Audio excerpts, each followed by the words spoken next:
welcome back to part 2 of Sunrise on the Reaping by Suzanne Collins. The last place I left off was Haymitch getting a 1 from the game makers and how instead of working against him, it's working for him. They are gearing up to head into the interviews, and he has a token that his girlfriend Lenore Dove gave him. Lenore Dove does not like one of his fellow tributes, Maisie Donner. She's like the meanest girl in town. So she had previously asked him if she could see it, and he had been like, no. He says no because he knows that Lenore Dove would not appreciate that. So they're having a convo about how she knows that Lenore Dove doesn't like her, and it's more than likely because she has a secret about Lenore Dove, and Lenore Dove does not like being at Maisie's mercy. It has to do about orange paint on Lenore Dove's fingers. Tributes, they're supposed to go into their interviews, but their stylist, Magno, still hasn't shown up. So the prep team is freaking out. They're like, we are going to fail. They're scrambling to get clothes for District 12. The female prep person is like, oh my gosh, I need to talk to my sister. The next thing we know, this sister shows up. And who do you think this sister is? I got a kick out of this. I loved it because, again, we're seeing the genesis of things. It is Effie Trinket. Effie has come to save the day because in the Hunger Games trilogy, the original, she's their escort. Trinket, at this point, is going to come in, and you get the feeling that she is going to succeed Magno in terms of being a stylist because he's already on thin ice. What she does is all the districts were assigned a color, and District 12's color is black. Effie comes in with a rack of clothing from their great aunt Messalina and Messalina's husband, who somehow have brought shame on the name of Trinket, so they owe her anyways, and thank goodness that old styles are back in style. They get all dolled up, they're looking good. I would love to know what exactly Messalina and her husband did to bring disgrace on the name of Trinket. Haymitch, at one point, he realizes that the clothing he's wearing has a lot of loops or possibly weapons, and then there had been a shirt that Effie was like, no, you can't wear this, and he's like, it looks like there's blood on that shirt. His thought is maybe the great aunt and uncle were involved in things that were not necessarily legal, whether they were pro or anti the rebellion. Whatever they were doing, it was not something that people should be doing and want others to know about. But I thought that was really interesting, and I wished we'd gotten more on it. Anywho, they head to their interviews, and BD reveals, so they all had to hand over their tokens for inspection, and BD reveals that they had turned all the tokens into necessary blasting materials, or maybe not all, but a good number they have replicated using materials that would be useful as blasting materials. They all get up there, and Panache as District 1 is one of the first to go, and he's trying to boast about himself and make himself look big and scary and capable and somebody you don't want to come across in a dark alley. Caesar Flickerman, who we all know, obviously doesn't think much of Panache's bravado and makes him look like a total idiot, like he's just some meathead. This trend continues across all succeeding careers, whereas all of the newcomers are presented as having a very united front. They're cohesive, they're intelligent, and they will do absolutely fine. They are together in this. Of course, when it comes to editing everything together, none of this is actually presented the way that it is actually done, and Haymitch makes really interesting observations like, do these people forget? Because obviously it's shown, and then at the end, it's re-edited to condense. And he's like, do these people already forget what the truth is? Plutarch shows up again, and Haymitch is not totally sold on Plutarch. He doesn't trust him One, because he feels like Plutarch is an opportunist, but Plutarch intervenes and says, I need District 12. We need to video some things, take some pictures. So he takes them all to his manor. And it's kind of a ruse to get Haymitch off by himself. First, what he does is he takes Haymitch and brings him into the kitchen or something, hands him the phone, and he's like, I've got somebody who wants to talk to you. It is Lenore Dove. And apparently Lenore had been arrested, and now she's been sitting in, and this is only like a day or two later. She's been sitting in a cell, but she's like, look, don't worry, they're gonna let me out tomorrow. We'll be fine. I'll be out just in time to watch you go into the Hunger Games. Then he and Plutarch walk over to a window, and Plutarch is like, that thing right there. So Plutarch is in on this plot to overthrow the government. And he's like, I paid a lot of money to have access to this dude who works with the games. One thing I overheard is him talking to some other game makers about berms. Sorry, I want to say burn with an N, like Nancy, but it's M as in mother. He points to a heap of dirt with flowers over it, and he was like, yeah, they were all here not too long ago, and they were really impressed by these, and my gardener calls those mounds of dirt with stuff planted on top berms. So he is under the impression that the mud portals will be hidden or camouflaged by berms. This is what Haymitch needs to be looking out for. Stuff covered in shrubbery, stuff covered in flowers. And then the final piece of information that he imparts him with is that the arena sun is synchronized with the real sun. They finish with the night, and now it is time to go to the games. When he pops out of the ground, he is stunned by the beauty of the arena. That was what his games were known for, was the idyllic beauty that covered a nest of deadly everything. He's rising up, and he kind of zones out as he's watching this rabbit. And then this rabbit comes closer. I think the rabbit trips, and that kicks him out of his daze just in time for him to jump off of his plinth. He grabs a backpack, and then he runs for the forest. After they have the initial bloodbath, it seems that all the other tributes head for the mountain. So I guess the forest is over here, the mountain is over here. He takes stock of what's in his backpack, which is quite heavy. He has, I think, like 2 gallons of water, apples, potatoes, boiled eggs, and some charcoal tablets. And he's looking around, and he's like, but there's an apple tree right there, and there's some that there, and there's like, why do I have these things when they're plentiful around me? He's trying to figure out, does he really need to keep carrying this stuff? Why would he be given things that he doesn't need? Is it just a joke? He takes a drink from a stream, and another rabbit shows up. It could be the same rabbit. Who knows? There's a rabbit motif throughout this book. He's watching the rabbit, and the rabbit convulses and dies. He's like, maybe the stomach pains I've been feeling because I thought my stomach wasn't used to this cold water is actually poison. He ingests a ton of charcoal tablets, finds a place to hide in a blueberry patch. He beds down for the night.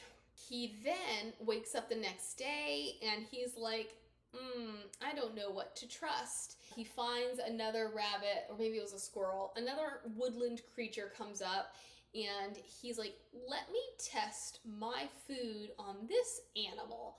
So I believe he gives that rabbit either a piece of potato or a piece of apple, which the fact that he's eating raw potato, you know things are bad, right? When nothing happens to that creature, he's like, all right, so totally fine. And then Lulu finds him. She's chanting, must find Haymitch, must find Haymitch.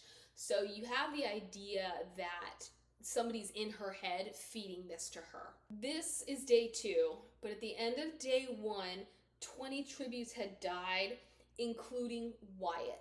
So there were 4 careers that died and 16 newcomers that died, which concerns Haymitch because they had strength in numbers. He is impacted by Wyatt's death. It's one of those things where he was like, I didn't even like Wyatt. I didn't even want to team up with Wyatt, but now I'm sad that he's died. He wasn't such a bad guy. He and Lulu team up, and like I mentioned before, Magno had shown up to the interview with these reptiles. Something about Lulu was attracted to this snake. I don't know how the snake ties into her district, or if the snake is more aligned with the fact that she is essentially hijacked by Snow and he is a snake, but she has this thing for snakes. So they've teamed up, and Haymitch, in order to go searching for a berm, is like, we're looking for your snake. All right, come on, let's go look for your snake. In addition to the berm, he's also looking for a flint rock so that he would have something to use with his flint striker to make fire. As they're out and about, she spots a berm covered in these red flowers, and she gets all excited and she buries her face in them. And it turns out that it is bee balm, which is supposed to be like an anesthetic or like a healing ointment or something, which the irony of that is they are poisonous and she dies. He carries her into the woods and he's so upset because she's not actually dead yet. She is dying. And this is when I just don't really understand the purpose of bringing Lulu into the picture, because she didn't serve much of a purpose at all. She wasn't even around that long. So we go through this whole thing of his losing Luella and making his statement, to Snow being vindictive and bringing him this other version of Luella, and then him and the others figuring out what to do with her and how to behave around her and keep the secret that she's not actually Luella. It does bring out their compassion, particularly with Haymitch, but I didn't understand the point of her, especially for her to die so soon in the games. For the purpose of games, I totally understand she's got to go because Haymitch is going to win, and that means that all of these other people we've grown to love are going to have to die. But what purpose did she serve? What information did she end up delivering to Snow? What did she do to inadvertently help Haymitch in District 12, or maybe the Alliance in general? I don't know. But he's got her in the woods and he is yelling at the game makers. He's like, this is unfair.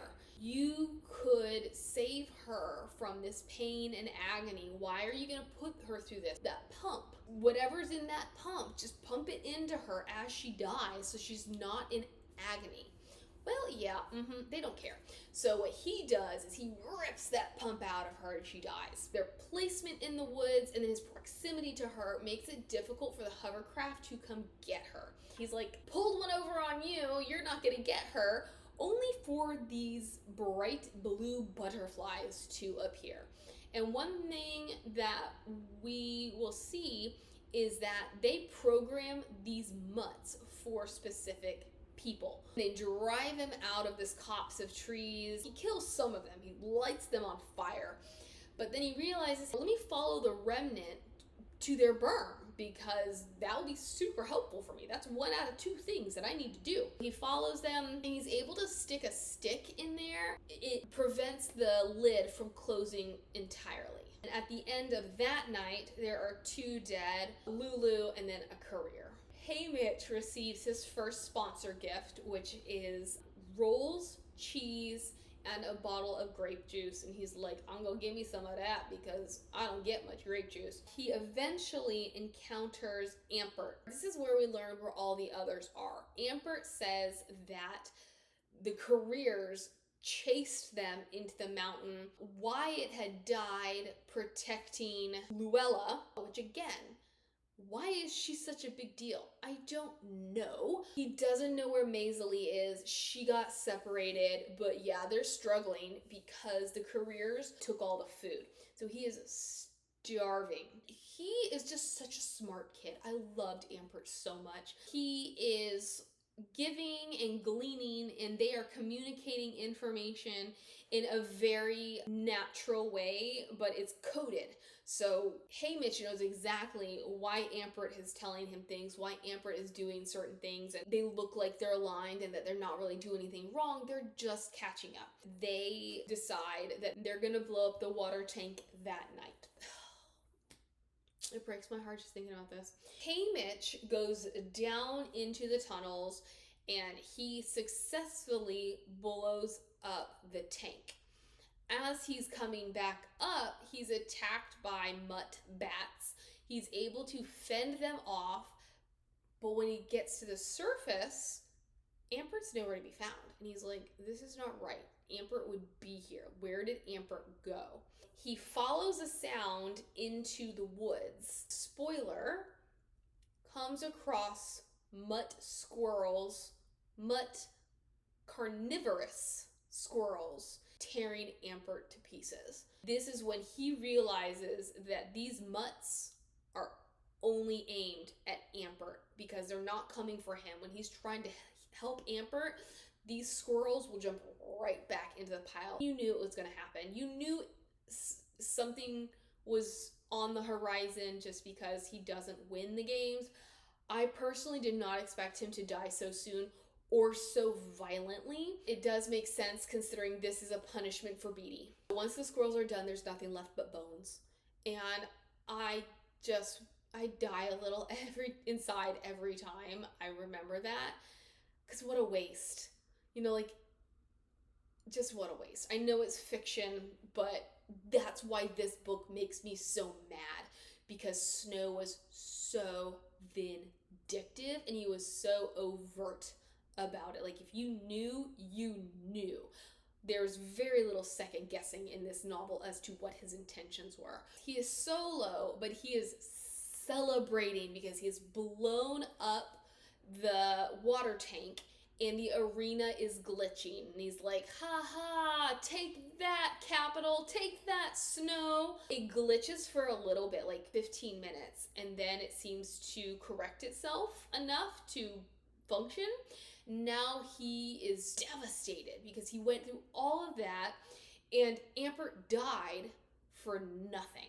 However, in the distance, there is a rumbling and that mountain erupts.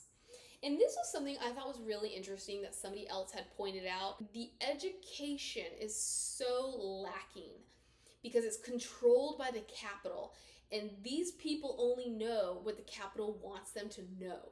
The fact that he even knew what a volcano was is astounding. The mountain erupts and he's like, well, does that mean that I'm the last tribute? He is so out of sorts from bombing the water tank that he is unable to distinguish any cannons. Now that he has failed with the water tank, he's trying to figure out what else can he do. What is it that he can do to destroy the arena? The water tank wasn't the brain. The water tank was the bladder. The brain was more of this generator or something. Anyway, so they're like, well, it's harder to get to the brain, so you got to go to the bladder. Well, now that the bladder didn't do what it was supposed to do, he's like, I'm going to find that generator, and I'm going to blow up the generator. So this is his new mission. At some point, he finds this kind of a hidden trail. He's trying to get to the other side of the arena, and he's like, this path can get me there. Well, yeah, he gets lost because he has no foresight, so he doesn't think to make notches in any trees or do anything that would indicate he'd already been to that specific location. Yet again, we have a rabbit, and he follows this rabbit out of the hedge, only to almost get killed by a falling sword. He was ambushed by Panache and another courier. This is where Maiseli shows up. She has created poisonous darts. She kills the other courier, and Panache gets away. They decide to pair up, even though she knows he's hiding something. But they decide to pair up. Now there are only 10 tributes left, 2 careers and 8 newcomers. This is an opportunity for us to get to know Maiseli. We learned that she hated working at the candy shop, but she was very good with flavor profiles. And the way that she dressed and all the jewelry that she wore was her way of distinguishing herself from her sister, of setting herself apart and making herself more unique. In terms of the Mockingjay pin, Maisie and Marilee were each given their own pendant. Maisie's was the Mockingjay and Marilee's was the hummingbird. Maisie was like, why would I get something so ugly? Whereas Marilee, so there's this whole thing about how these twins don't value what they have. Marilee apparently lost her pin down a well, and Maisie, I guess, had then given her pin to Marilee when she was reaped. So this is how Katniss ended up with it. So Haymitch, still on this mission, he's like, hey, let's try to get back through that hedge. They try to go back through the hedge, but are attacked by these mutt ladybugs with hypodermic needles for mouths. For me, they felt a lot like ticks because they would attach and then like explode and you'd have blood in your face and everything. So they're like, well, I guess we're not gonna go through the hedge. This is when they come upon 3 of the other newcomers, Chicory and Hull from District 11 and Buck from District 10.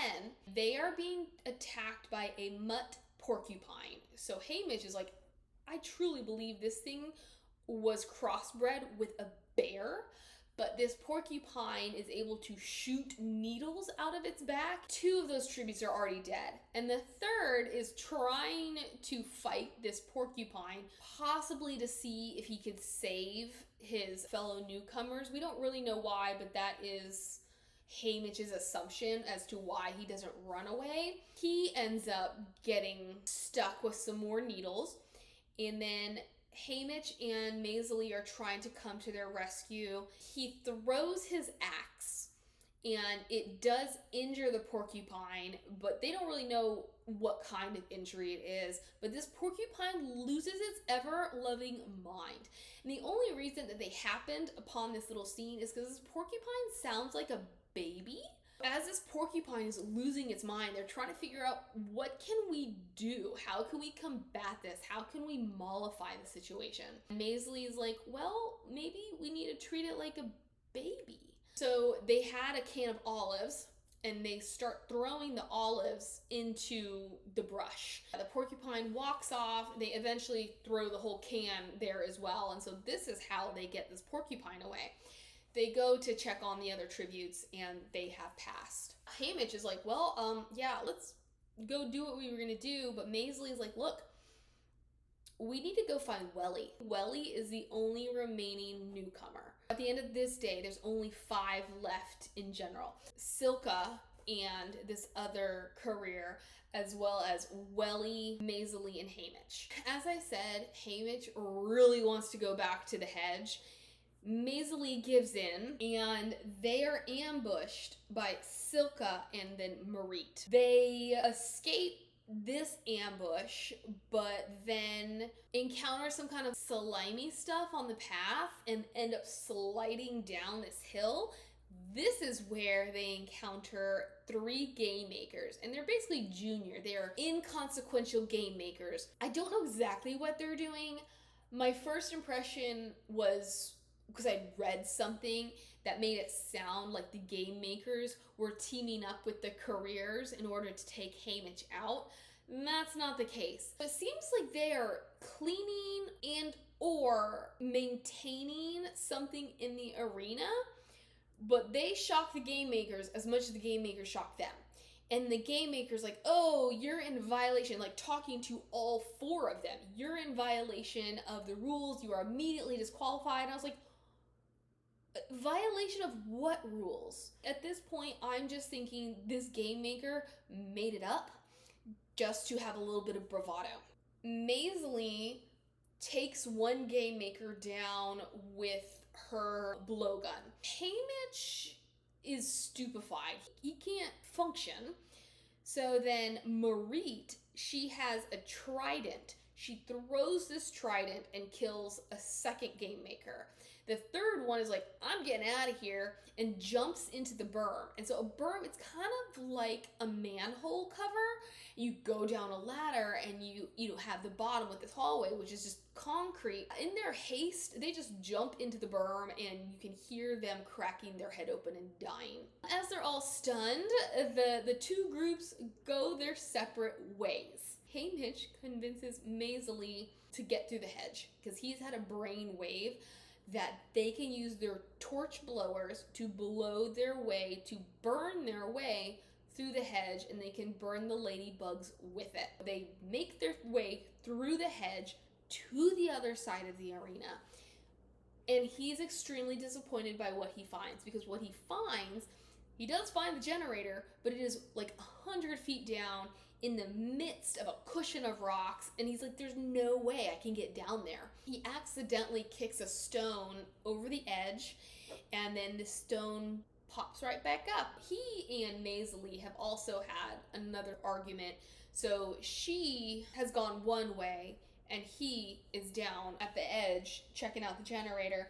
So yeah, when the stone pops back up at him, he's like, let's try that again. So this is where he tests his theory that there's a force field around the arena and it will ricochet things back. This is when he hears Maisie screaming.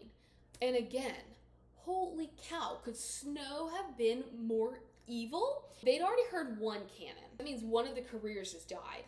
And I'm thinking, oh, it's probably Silka killed this girl because she just doesn't need the dead weight. He comes over the crest of this hill and finds Maisie being attacked like by cranes, possibly, long-legged birds with really long, sharp beaks, and they are just going at it with her. She's trying to shield herself with this tarp, and it's not really doing much, but eventually one goes straight through her throat, and that's the end.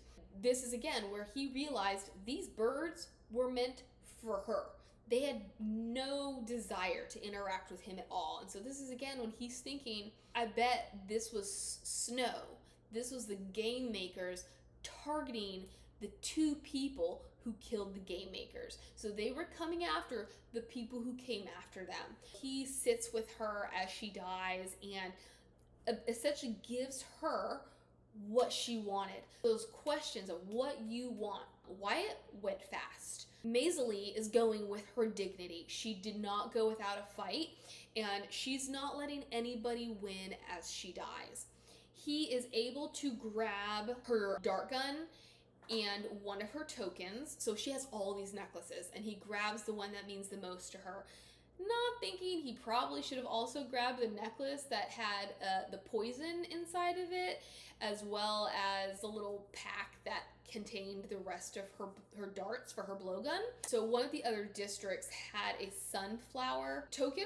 The blasting cap had been hidden inside the sunflower token, and these are all covered in shellac. So all they have to do, get some water on it, and then these things will be usable. So now he's got necklace, the blow dart, two tokens, and he's like, well, I guess I gotta go find Welly.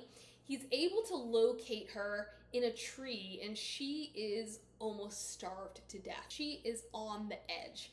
He gets a little bit of food inside of her. They do have another parachute that comes with a little bit of food, and so they batten down the hatches for the night, only for him to hear somebody crying at the base of the tree.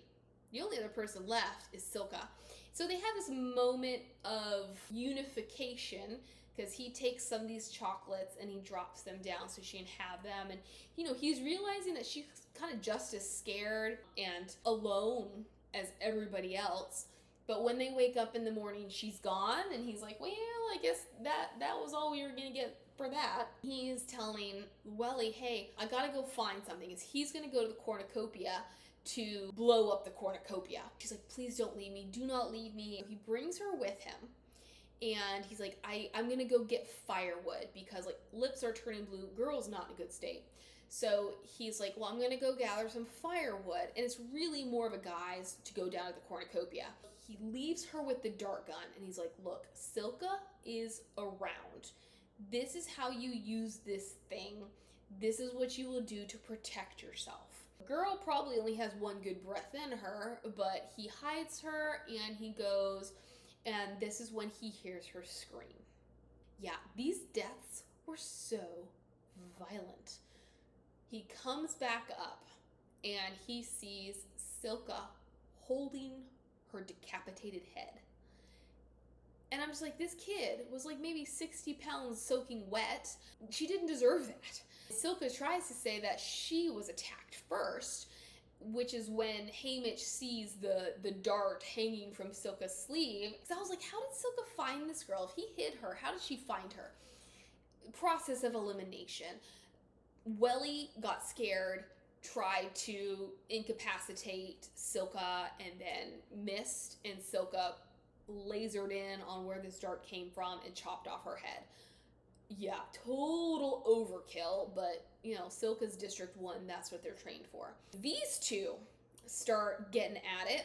Eventually, Silka's training and the fact that she is from District 1 start to show, and she's overpowering Haymitch. She cuts open his belly, so it's like his bowels are coming out. He leads her over to the edge of this precipice, and he's like, I'm done for. Like, he'd actually also gouged out her eye. Now they're at this precipice, and she's throwing her axe, I believe, or whatever her weapon is.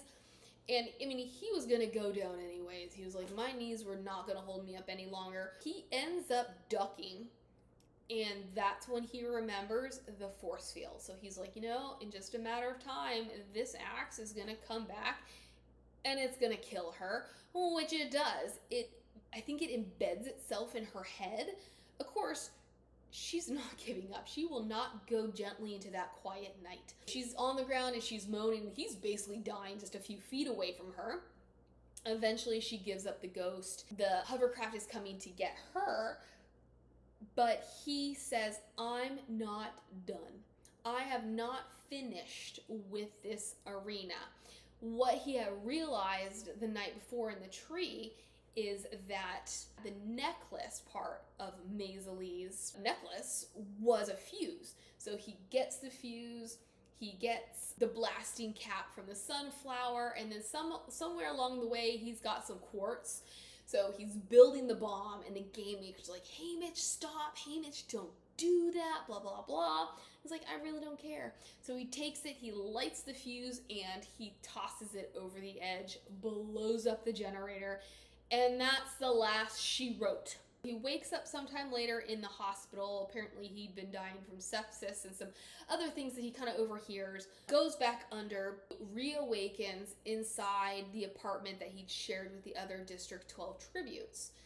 And yeah, nobody's touched this apartment, so everything was the way they'd left it, which not so great for him. The one thing that is there is Snow's food poisoning hangover cure, which is soft bread and milk. This is all he has to live off of.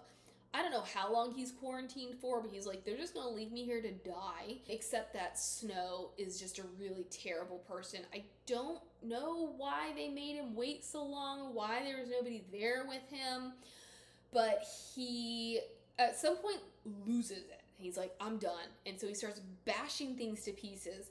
This is when the Peacekeepers, his prep team, and everybody else shows up. Something I'd forgotten to mention was as he was waiting, so his television wasn't working. Then it starts flickering on and off, and it's showing him clips of other games.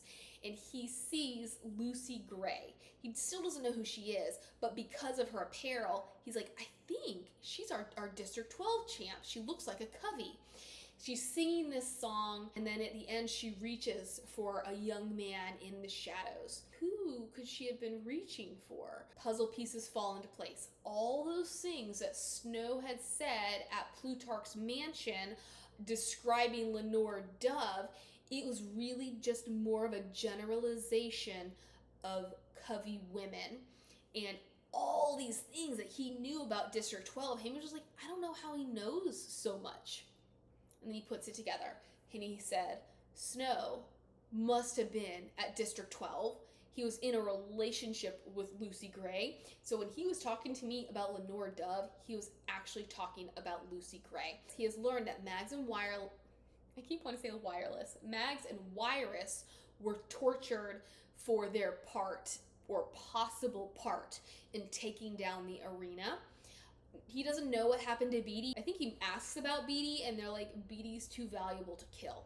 So this is why I believe Mags had lost her tongue, and this is why Wireless was crazy, was because they were tortured in the aftermath of his activities, his behavior in the arena.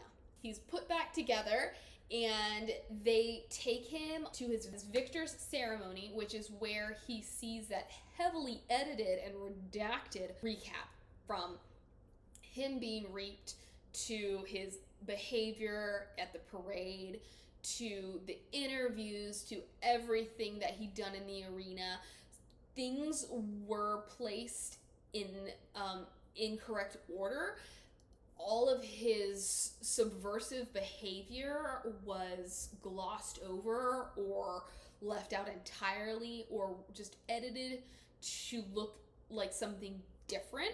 Everything about blowing up the water tank was gone. There's so much that was not there so that the Capitol could look good, which is when I'm like, the things that the audience must have seen, like, this is why Katniss's perception of his games were as they were, like, and they were so false, which is why I was kind of disappointed, because I would have loved to have seen Haymitch be a pure tribute for Haymitch, because it really wasn't about his skill at all. It was about his alliances. It was about his collaboration with other people to take down the Hunger Games.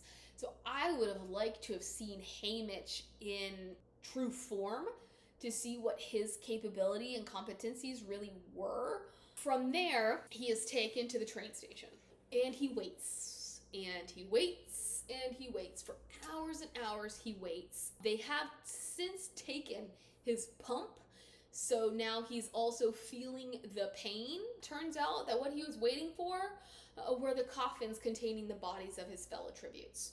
We don't know who is in Luella's coffin, if it is her or if it is Lulu, except for the fact that Snow is just a really terrible person.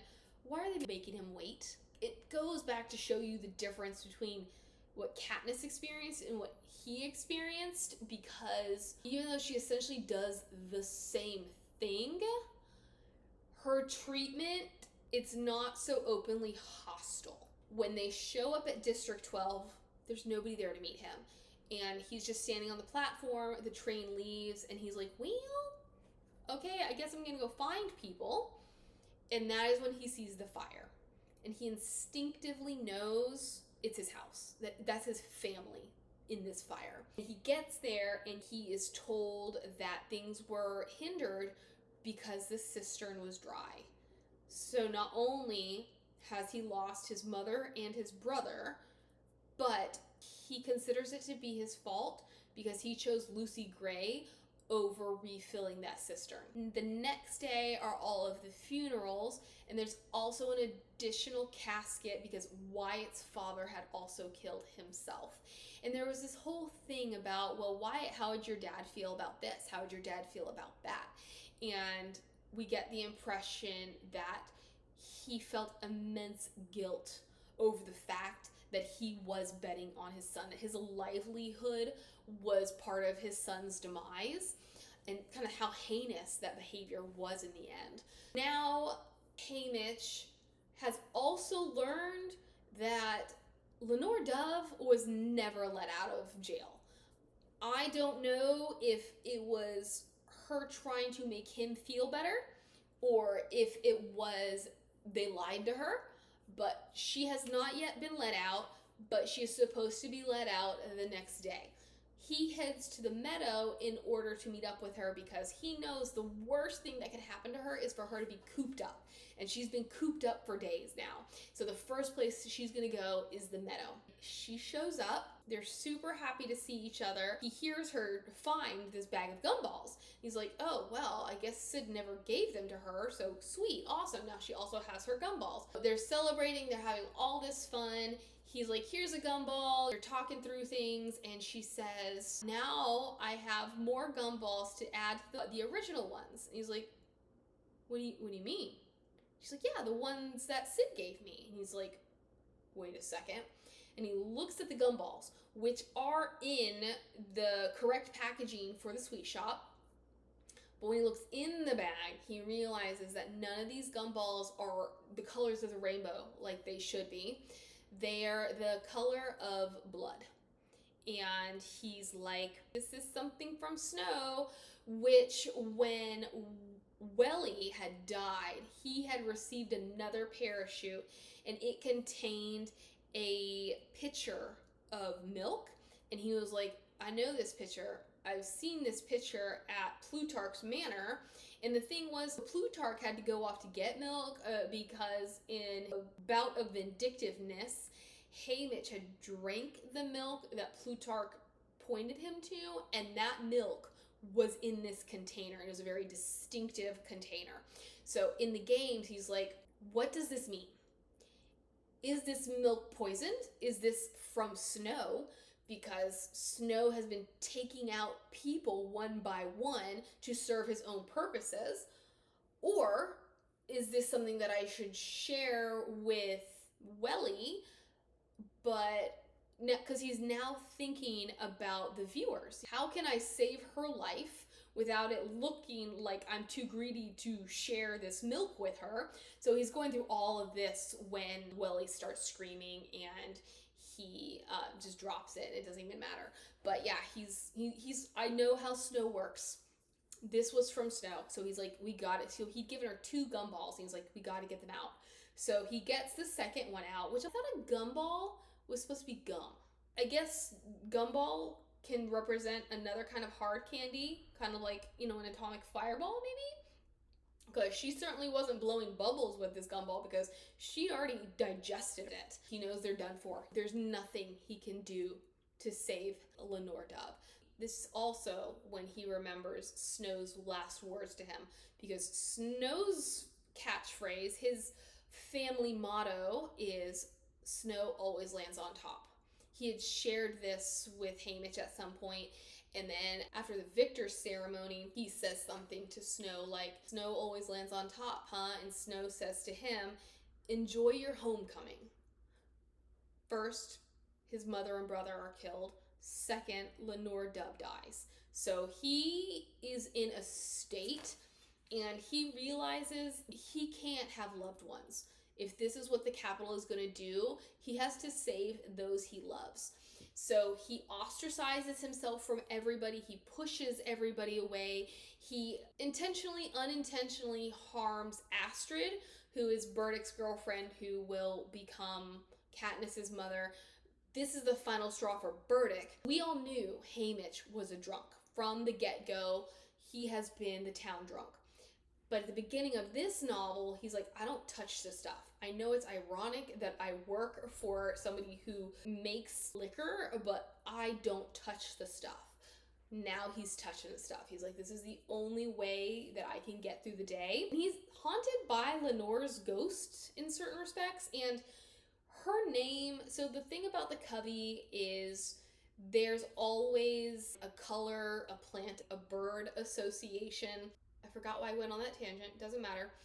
What I was coming from was, now he's the town drunk, and he wakes up in a random alley, something that is outside of a peacekeeper's normal rounds, perhaps, somewhere they wouldn't really go, and he sees spray painted in orange, no capital, no hanging tree, which is a play on the capital's motto of no capital, no reaping. So this is when Haymitch puts more pieces together, and he says, this is what Maisley had over Lenore Dove, because Lenore is fighting against the capital to the core. These are things that she kept from me, but Maisley figured it out, because I guess Maisley had seen something, and then she recognized the paint as what was on Lenore's fingers. He is beside himself, and he wants to know where she's buried. But the covey have shut him out. They will not tell him where they bury their dead. One day, Burdick takes pity on him, and he shows him where Lenore is buried. Oh, I know where that was coming from. Lenore's name poem is The Raven by Edgar Allan Poe, which again is something I find so fun because you don't really know when the Hunger Games takes place. In some ways, they're a very primitive society, and then in other ways, they're a very advanced society. So whenever they are taking place, it is after Edgar Allan Poe has written The Raven. I really enjoy seeing those little things from the outside world pop in because they're so isolated from everybody. You don't really know what's outside of Panem. We are basically getting the entire Raven poem from here to the end, showing essentially Haymitch's descent into madness. Burdick takes pity on him, takes him to the graveyard. This is where he sees Lenore, and all the Covey have some kind of inscription relating back to their namesake. So she has a little something from the Raven on hers. He also passes Lucy Graves' headstone, and while there is a headstone for her, the inscription insinuates that perhaps she's still alive. So basically, she might have a headstone, but she's not in the ground there. I was hoping at some point we would get a follow-up as to what actually happened to her. And maybe we will, but as for now, oh, we don't. It's all up in our imagination. It's time for his victory tour, and this harkens back to a scene from Catching Fire where something happens in District 11, and Haymitch takes Peeta and Katniss up to the attic of the government building because it's the only safe place to talk. This is the genesis. Plutarch takes him to the attic and is like, this is the only safe place to talk. And this is where he tries to re-recruit Haymitch into joining forces to take down the Capitol. And Haymitch is like, no, I'm not the guy for you. I have nothing to give, and you need someone luckier. This then is foretelling of Katniss. So all of the qualities that Haymitch says they need are what you will find in Katniss, and words that have described her, such as lucky. The book ends, and Lenore is also the person who named this book because her dying words were essentially, don't let the sun rise on the reaping. But in our epilogue, we learn that Katniss is Burdick's daughter, that Haymitch is still haunted by Lenore Dove's spirit, and that she has aged with him. I thought that was kind of creepy. I would have liked a little bit more of this, but again, this is why he never completely dries out, is because that's the only way he can escape her. Because he can't kill himself because he'd made a promise to her that he would survive. This is also where we put the pieces together why Haymitch calls Katniss sweetheart, because it's in reference to Luella. Because the big spoiler here is this whole book is him telling Peeta and Katniss his story. One of the things that Lenore Dove would do, it gave her great joy, was raising geese. Katniss brings Haymitch goose eggs for him to have his own flock. So that's really where we're ending. Take a peek, enjoy yourselves, let me know what you think, and thank you for joining me. I was a little bit meandering, but it's 11 o'clock at night. And yeah. That's me these days. My brain is a pile of mush. I hope you have a great day, and I'll see you later. Bye.